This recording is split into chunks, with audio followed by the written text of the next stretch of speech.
मंचावर बसलेले पक्षाचे पॉलिट ब्युरोचे सदस्य कॉम्रेड डॉक्टर अशोक ढवळे, आपल्या पक्षाचे नेते कॉम्रेड नरसय्या आदम,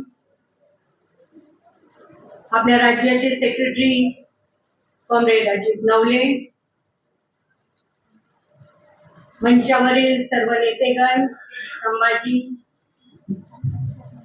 आणि जमलेल्या कॉम्रेड बंधू भगिनी, 19-20 मार्च 1927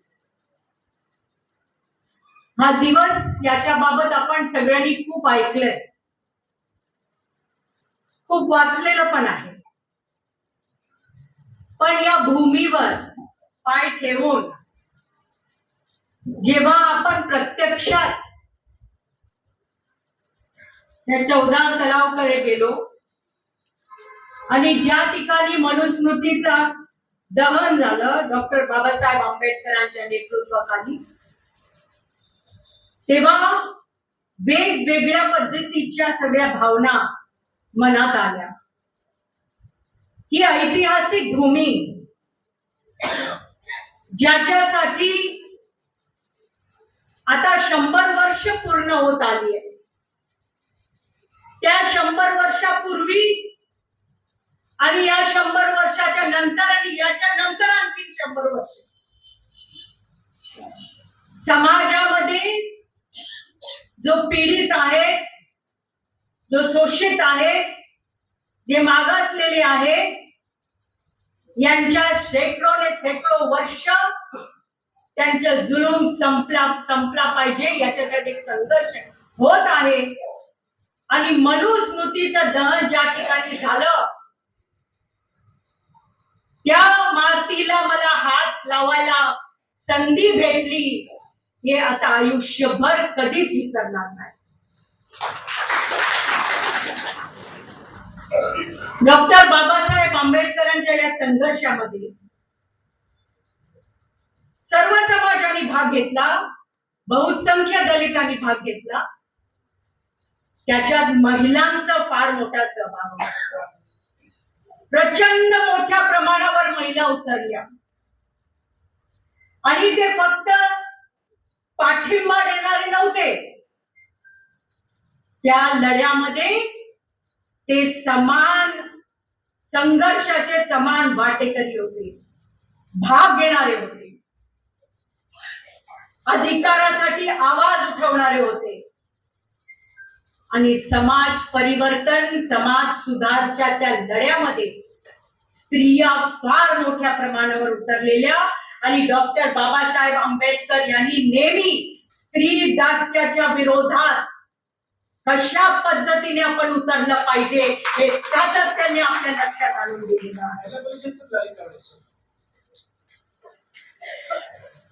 जात आणि लिंग उत्पीडन हे काय असते एका दलित स्त्रीला सांगावं नाही लागत, ती क्षण ते अनुभवते. आणि म्हणून त्यांनी ती आठवण करून दिली संभाजींनी. महिलांची वेगळी परिषद सुद्धा डॉक्टर आंबेडकरांनी घेतली. 5000 महिला होत्या त्याच्यात.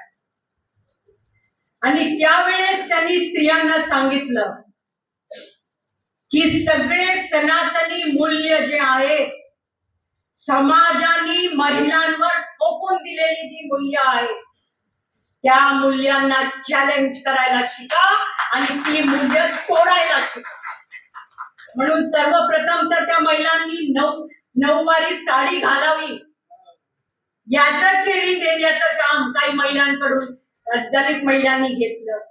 आणि म्हणून प्रतिष्ठेची लढाई, समानतेची लढाई, मी माणूस आहे, माणसासारखं जगण्याचा अधिकार भेटला पाहिजे, एका स्त्रीमध्ये ती भावना जागृत करण्याची ती लढाई होती, ही आपण कधी विसरता कामा नये. 2025 डिसेंबर नंतर तर महिला मोठ्या प्रमाणावर उतरल्या, वेगवेगळे तिथे ठराव पण झाले. आणि त्याच्यामध्ये एक ठराव होता, सर्व मानव जातीतले सर्व मानव हे समान आहे, हा एक ठराव होता. आपण वेगवेगळे ठराव पास करतो नेहमी, पण सरंजामशाहीच्या विरोधात, महागाईच्या विरोधात हा मूलभूत ठराव त्या परिषदेमध्ये गंगूबाई सावंत यांनी मांडला. शांताबाई शिंदेनी सुद्धा तिथे एक जबरदस्त भाषण दिलं आणि एक आव्हान केलं की आपण हे सगळे जे शास्त्र आहे त्याला नकार दिलं पाहिजे. मनुस्मृतीचं दहन करत असताना डॉक्टर बाबासाहेब आंबेडकरांचं महिलांच्या समोर जे ऐतिहासिक भाषण झालं हे आपण सगळ्यांनी वाचलं पाहिजे. आणि खरा संघर्ष कॉम्रेड तो मूलभूत संघर्ष आहे हे आपण लक्षात ठेवलं पाहिजे. ही परिषद आपण घेतोय, या परिषदेच्या माध्यमातून नंतर आपली मीटिंग होईल, आपण पुढचा कार्यक्रम तर ठरवूच, परंतु ही जी मूल्य व्यवस्था, असमानतेची मूल्य व्यवस्था समाजामध्ये, ज्या समाजात आपण राहतो, एक सरंजामी विचाराचा समाज, एक भांडवलदारी पद्धतीने आपल्याला जगवण्यासाठी मजबूर करणारा समाज, याची बेसिक गोष्ट असमानता आहे. आणि म्हणून 100 वर्षांनंतर सुद्धा हा संघर्ष आपला चालू आहे. आज काय आहे आपल्या समोर? आपण ही सगळी भाषणं ऐकली. आज एक मनुस्मृतीवर विश्वास ठेवणारी भाजप RSS ची सरकार सत्तेत बसलेली आहे. मनुस्मृती आपण जेव्हा नेहमी सांगतो, आमच्या महिला संघटनेमध्ये ही गोष्ट वारंवार येते. आपण आज मनुस्मृती फार बोलतो. मनुस्मृती मुर्दाबाद, भारतीय संविधान जिंदाबाद, संविधानाचं संरक्षण करा, ही घोषणा देतो आपण. पण कॉम्रेड्स, आपण कधी विचार केलाय की ही मनुस्मृती आपल्या प्रत्येकाच्या आयुष्यामध्ये कशी सापासारखी ऑपरेट करते? आपल्या परिवारामध्ये, आपल्या रीतिरिवाजामध्ये, आपण सकाळपासून रात्रीपर्यंत जे करतो, वेगवेगळ्या पद्धतीने एका विषारी सापासारखं कसा घुसलेला आहे. आज मनुस्मृतीला कायदेशीर स्वरूप देण्याचा प्रयत्न ही सरकार करत आहे. हा फरक आहे, लक्षात घ्या. सती प्रथा हे आपल्या देशाची परंपरा आहे. हे गुजरातच्या टेक्स्टबुक मध्ये लिहिलं गेलेलं आहे. जे मुलीचा परिवार हुंडा देत नाही ते भारतीय संस्कृतीच्या विरोधात आहे, हे सांगण्यात येत आहे. कोणाची हिंमत होती 50 साल पूर्वी असं बोलण्याची? ही हिंमत आली कुठून की ज्या मुलीचे परिवार हुंडा देत नाही ते भारतीय संस्कृतीच्या विरोधात आहे, म्हणून ते देशद्रोही आहे. हा देशद्रोहाचा जो लेबल आपल्यावर लागतो, म्हणजे त्यांनी शिकवायची आम्हाला संस्कृती. आणि आपण डॉक्टर बाबासाहेब आंबेडकरांचे जे विचार आहे ते खरोखरी वाचले बारकाईने. कार्ल मार्क्सनी जे सांगितले, फ्रेडरिक एंगेल्सनी जे सांगितलंय, ते आपण बारकाईने वाचले तर लक्षात येतं कॉम्रेड. आज डॉक्टर बाबासाहेब आंबेडकर, महात्मा ज्योतिबा फुले, सावित्रीबाई फुले यांचं नाव आपण याच्यासाठी घेतो कारण त्यांच्या व्यक्तिगत आयुष्य आपल्यासाठी आदर्श आहे. फक्त व्यक्ती म्हणून, विचार म्हणून नाही, त्यांचं संपूर्ण आयुष्य हे संघर्षाचं, बंडाचं, विरोधाचं आयुष्य आहे आणि म्हणून ते आपले आदर्श आहे, लक्षात घ्या. मीटिंगांमध्ये येणं, भाषण करणं आणि व्यक्तिगत आयुष्यामध्ये दुसरी नीतिमत्ता वापरणं हे डॉक्टर बाबासाहेब आंबेडकरांनी, सावित्रीबाई फुलेंनी आणि महात्मा ज्योतिबा फुलेंनी आणि अशा सगळ्यांनी कधीच केलं नाही. आणि त्यामुळे मनुस्मृतीला चॅलेंज द्यायचं असेल, महिला आघाडीमधून आम्ही सातत्याने सांगतो. महिला जेव्हा डाव्या चळवळीला येतात संभाजी, एक लक्षात घ्या, स्त्रिया जेव्हा चळवळीत येतात तेव्हा त्यांच्या सगळ्या बेड्या तोडून येतात, म्हणून डाव्या चळवळीला येतात. समाजामध्ये बेड्यांमध्ये ऐकून ठेवलंय एका स्त्रीनी राहायचं कसं, वागायचं कसं, कुठले कपडे घालायचे, कुठले दागिने घालायचे, कुठले उपास तपास करायचे, हे सगळं ठरवलं गेलेलं आहे. टिकली, हो ते तर फार मोठे चॅलेंज आहे ना. एकदा सगळ्यांनी टिकली न लावून मीटिंगला यायचं ठरवायला पाहिजे. बघूया किती जण करतात ते.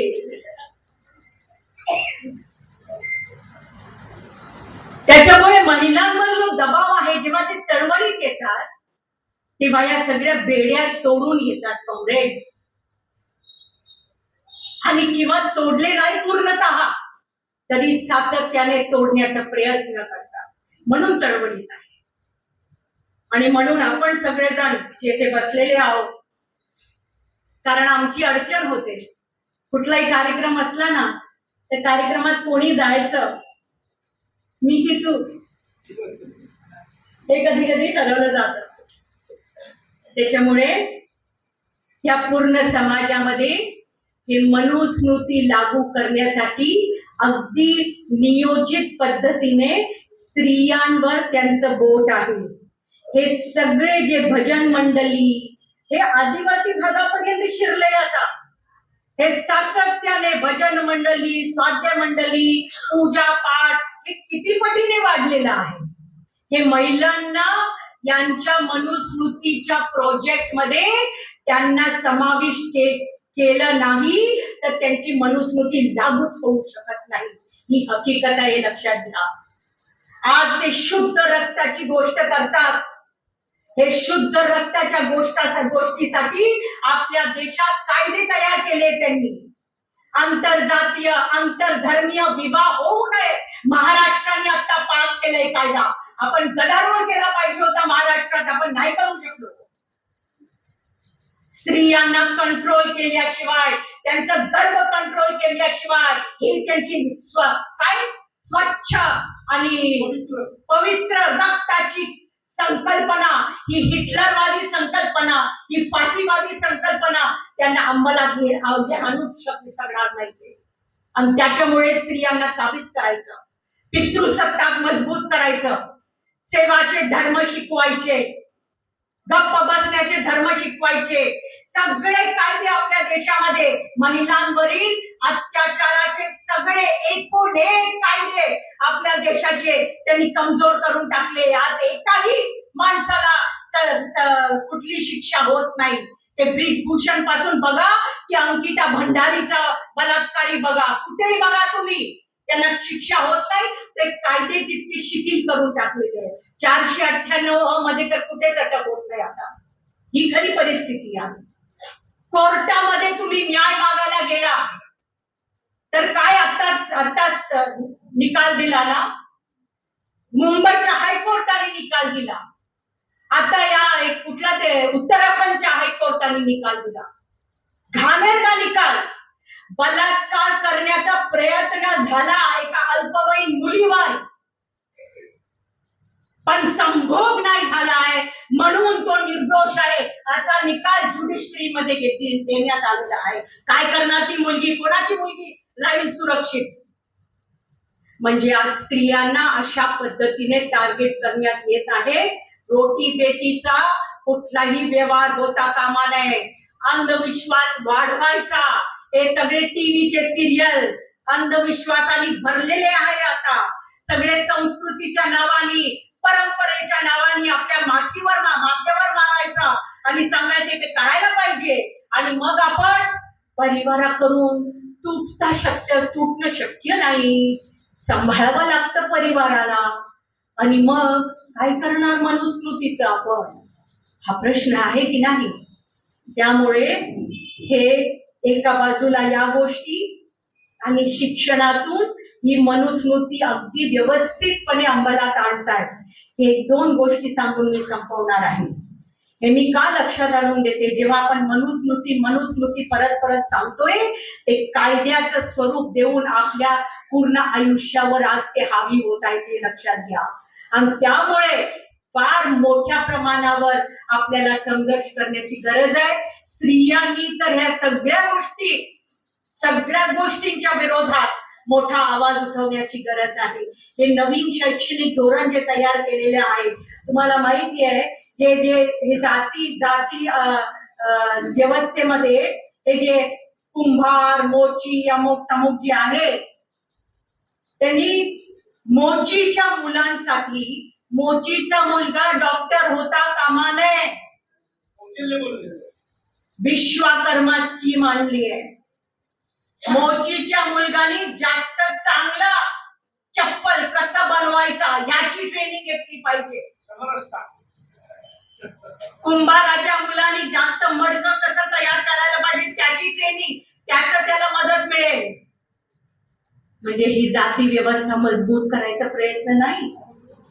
म्हणजे सरकार ही एक फाशीवादी, RSS आणि भाजप अगदी नियोजित पद्धतीने काम करते. त्याला टक्कर देण्यासाठी आपल्याला खूप मोठं काम करावं लागणार आहे कॉम्रेड्स. कारण जे गरीब आहे, ज्यांच्या विरोधात ही सरकार काम करते, ते सुद्धा या सरकारच्या प्रभावात तर आलेच ना. दलितांची वोट का मिळतात त्यांना, आदिवासींची का मिळतात, गरिबांची का मिळतात. ज्या पद्धतीने ते धर्म आणि जातीचा वापर करतायत, ज्या पद्धतीने आपल्या विचार करण्याची शक्ती त्यांना मारून टाकायची आहे, म्हणून प्रश्न विचारायचं नाही. आता मगाशी कोणीतरी सांगितलं आपल्या गावामध्ये अत्याचार होतोय आणि लोक उभे राहून व्हिडिओ काढतात, पण त्या मुलीला वाचवायला जात नाही. अशा पद्धतीने हृदय शून्य समाज त्यांना तयार करायचंय. डॉक्टर बाबासाहेब आंबेडकरचा या दिवशी 19-20 तारखेला आपण सगळ्यांनी शपथ घेतली पाहिजे. हे हृदय शून्य समाज जे तुम्ही तयार करायचा प्रयत्न करताय, आम्ही एवढा मोठा उठाव करू की तुम्हाला तुमची कुर्सी शिल्लक राहणार नाही. अशा पद्धतीने संकल्प करून आपण इथून गेलो तरच ही परिषद यशस्वी असं आपण मानूया. तुम्ही माझे 2 शब्द ऐकले त्याबद्दल खूप खूप धन्यवाद. इन्कलाब जिंदाबाद.